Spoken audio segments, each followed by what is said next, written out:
अब हम एक टोटली डिफरेंट कंसेप्ट के बारे में बात करेंगे, जिस कंसेप्ट का नाम है पीपीसी या फिर जिसको हम बोलते हैं प्रोडक्शन फ्रंटियर। ठीक है, अब हमारी इकोनॉमी में क्या होगा कि एक particular combination of goods and services का प्रोडक्शन तो हो रहा है। तो इस कंसेप्ट को समझने के लिए हम सबसे पहले 3 अजम्पशंस करेंगे कि हमारे इकोनॉमी में रिसोर्सेज फिक्स्ड हैं, टेक्नोलॉजी सेम है और रिसोर्सेज आर यूटिलाइज फुली। इसका मतलब है कि जितने भी रिसोर्सेज हमारी इकोनॉमी में हैं हम उन सब का यूटिलाइजेशन कर रहे हैं, उन सबको यूज़ कर रहे हैं, कोई भी रिसोर्सेज हमारी इकोनॉमी में अब नहीं बचे। राइट, तो सबसे पहले अब हम बात करेंगे पीपी शेड्यूल की। पीपी शेड्यूल का मतलब ये हुआ कि ये शेड्यूल ऐसे गुड्स एंड सर्विसेज को दिखाएगा जिसमें हमारी इकोनॉमी में जिनका प्रोडक्शन हो रहा है, और हम ये अज्यूम कर रहे हैं कि हमारी इकोनॉमी में सिर्फ इन 2 गुड्स का प्रोडक्शन हो रहा है, जिसका मतलब है गुड एक्स और गुड वाई का प्रोडक्शन हो रहा है हमारी इकोनॉमी में। तो सबसे पहले हम इस शेड्यूल का मतलब समझेंगे। हमने इन शेड्यूल को कॉम्बिनेशंस का नाम दे दिया है A, B, C, D and E। तो सबसे पहले हम देख रहे हैं कि हमारी इकोनॉमी में हमारे पास गुड वाई की 10 यूनिट्स प्रोड्यूस हो रही हैं। ठीक है, ये जो शेड्यूल हमने बनाया है ये यूनिट्स के हिसाब से बनाया है। गुड वाई में सबसे पहले 10 यूनिट्स प्रोड्यूस हो रही हैं एंड देन गुड एक्स में कुछ भी प्रोड्यूस नहीं हो रहा। तो अब हम क्या करते हैं, अब हम ये देखते हैं कि हमारी इकोनॉमी में गुड एक्स का तो प्रोडक्शन हो ही नहीं रहा।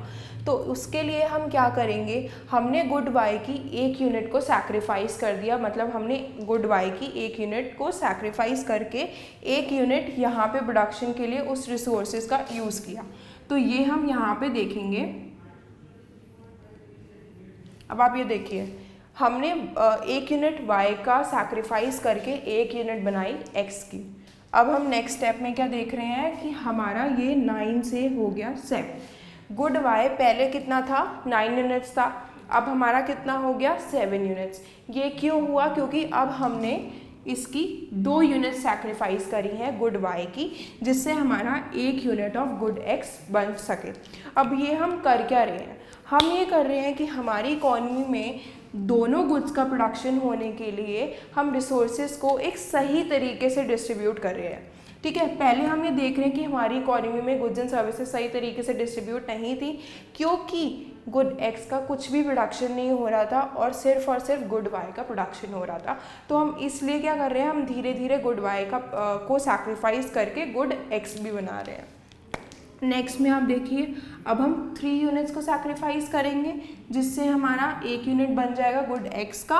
और यहाँ पे अब हमने क्या किया, यहाँ पे हमने चारों यूनिट्स को सैक्रिफाइस कर दिया, जिससे हमारे 4 यूनिट्स बन गए गुड एक्स के। अब हमें क्या करना है, इन कॉम्बिनेशंस में से डिसाइड करना है कि हम कौन से कॉम्बिनेशन को चूज़ करेंगे और कौन से गुड्स एंड सर्विसेज किस हिसाब से और कितनी क्वांटिटी में प्रोड्यूस होंगे। इसको हम क्या बोलते हैं, MRT। MRT का मतलब हुआ marginal rate of transformation. Marginal rate of transformation का मैं आपको फॉर्मूला ये बता रही हूँ, change in y which is sacrifice and change in x which is gained. मतलब हम y को कितना सैक्रिफाइस कर रहे हैं और x की कितनी क्वांटिटी गेन हो रही है। अब हम आएंगे PPC पे। PPC क्या होती है, PPC एक ऐसी कर्व है which shows various combination of goods and services which can be produce when the resources are fully and efficiently employed. ठीक है, तो हम PPC के बारे में बात करेंगे जब हमें MRT समझ में आ जाएगा। MRT पहले हम बात करेंगे कि MRT समझ में आ गया।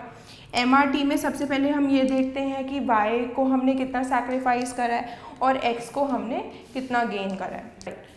हम MRT का मतलब समझ गए और अब हमने PPC का मतलब भी समझ लिया कि PPC में हमारे पास डिफरेंट गुड्स एंड सर्विसेज के डिफरेंट कॉम्बिनेशंस होते हैं।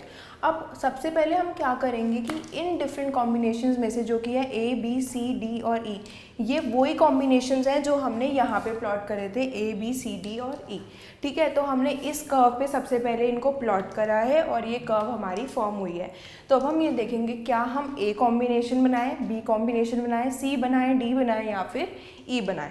ठीक है, तो इस कॉम्बिनेशन को हम सबसे पहले डिसाइड करने के लिए अब हमें PPC को अंडरस्टैंड करना पड़ेगा और डिसाइड करना पड़ेगा कि हमें इकोनॉमी में किस गुड की ज़्यादा ज़रूरत है, X की, Y की, तो हम उस हिसाब से प्रोडक्शन करेंगे। ठीक है, उसके बाद हमारे पास ये आता है कि PPC की हम प्रॉपर्टीज़ पढ़ेंगे कि PPC क्या है। PPC एक कनकेव शेप्ड कर्व है।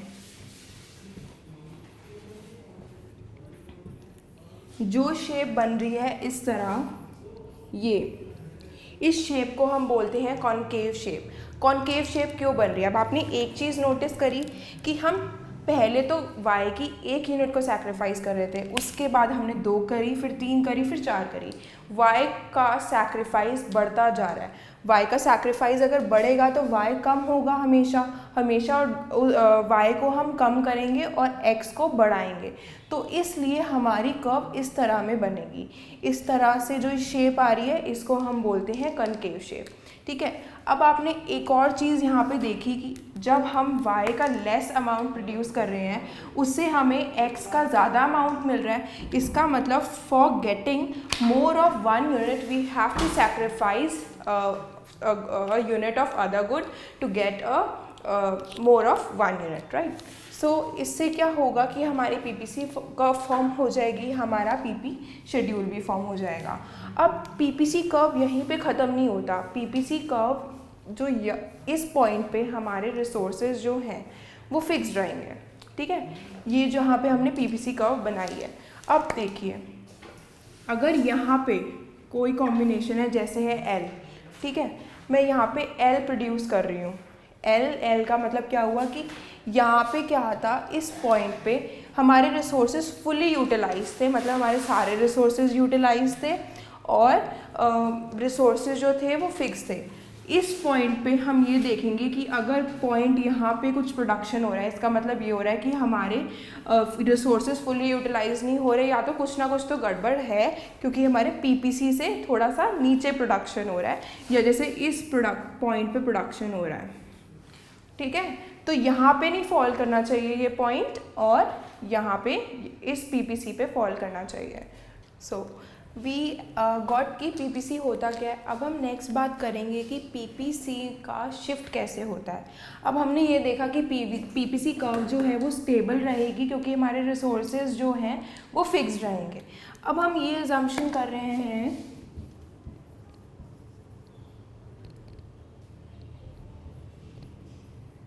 कि रिसोर्सेज में कुछ चेंज आ रहा है। सबसे पहले हम बात करेंगे कि रिसोर्सेज इंक्रीज़ हो रहे हैं।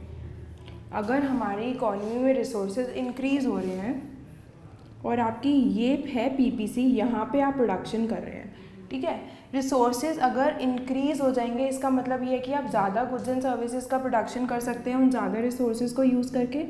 तो ये देखिए, हमारा पीपीसी जो है वो इस पॉइंट पे शिफ्ट हो जाएगा क्योंकि हमारे रिसोर्सेज पहले तो इतने थे, अब इतने हो गए, तो R PPC will shift to the right. Okay, so यहाँ पे L पॉइंट पे हमारा प्रोडक्शन होगा, या फिर इस पीपीसी पे कहीं भी हमारा प्रोडक्शन हो सकता है। Next we have decrease. हमारे रिसोर्सेज में अगर डिक्रीज हो रहा है इसका मतलब ये है कि पहले अगर हमारा प्रोडक्शन यहाँ पे हो रहा था और अब हमने उन रिसोर्सेज को और भी कम कर दिया तो हमारा पीपीसी यहाँ पे शिफ्ट हो जाएगा, our PPC will shift to the right, और हमारा प्रोडक्शन इस पॉइंट पे कहीं भी हो सकता है। जैसे आई अज्यूम कि यहाँ पे प्रोडक्शन हो रहा है, तो हमने ये देखा कि सबसे पहले हमने, आपको याद है कि 2 अजम्पशंस ली थी कि हमारे रिसोर्सेज फिक्स रहेंगे। अब हमने उस अजम्पशन को चेंज करा और हमने कहा कि फर्स्ट पॉइंट में हमारे रिसोर्सेज जो है वो इंक्रीज़ हो रहे हैं, तो इंक्रीज़ होने से हमारी पीपीसी राइट की तरफ शिफ्ट हो गई, और फिर हमारे रिसोर्सेज डिक्रीज़ हो गए जिसकी वजह से पीपीसी जो हुई वो लेफ़्ट की तरफ शिफ्ट हो गई। अब हमने एक अजम्पशन ली थी रिसोर्सेज की, दूसरी अजम्पशन क्या आपको याद है, हमने ली थी कि टेक्नोलॉजी भी हमारी सेम रहेगी।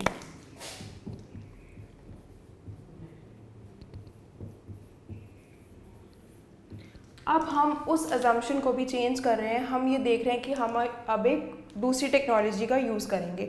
अब आप ये देखिए कि टेक्नोलॉजी तो हम हमेशा बेटर ही यूज़ करेंगे, हम कभी भी ऑब्सोल्यूट टेक्नोलॉजी या उससे कम क्वालिटी वाली टेक्नोलॉजी यूज़ नहीं करेंगे। तो हम ये अज्यूम कर रहे हैं कि अब हम जो है उससे भी बेटर टेक्नोलॉजी यूज़ कर रहे हैं।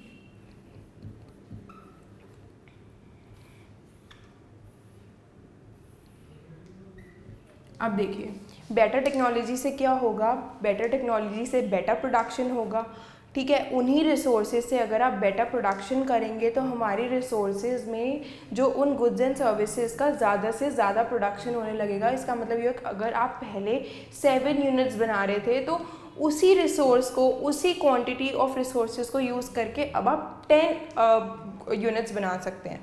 तो अगर हमारा पहले प्रोडक्शन यहाँ पे हो रहा था, अब हमारा प्रोडक्शन यहाँ पे होगा, इसका मतलब इस पॉइंट पे भी हमारी पीपीसी जो है वो राइट की तरफ शिफ्ट हो जाएगी। So this completes the topic of PPC.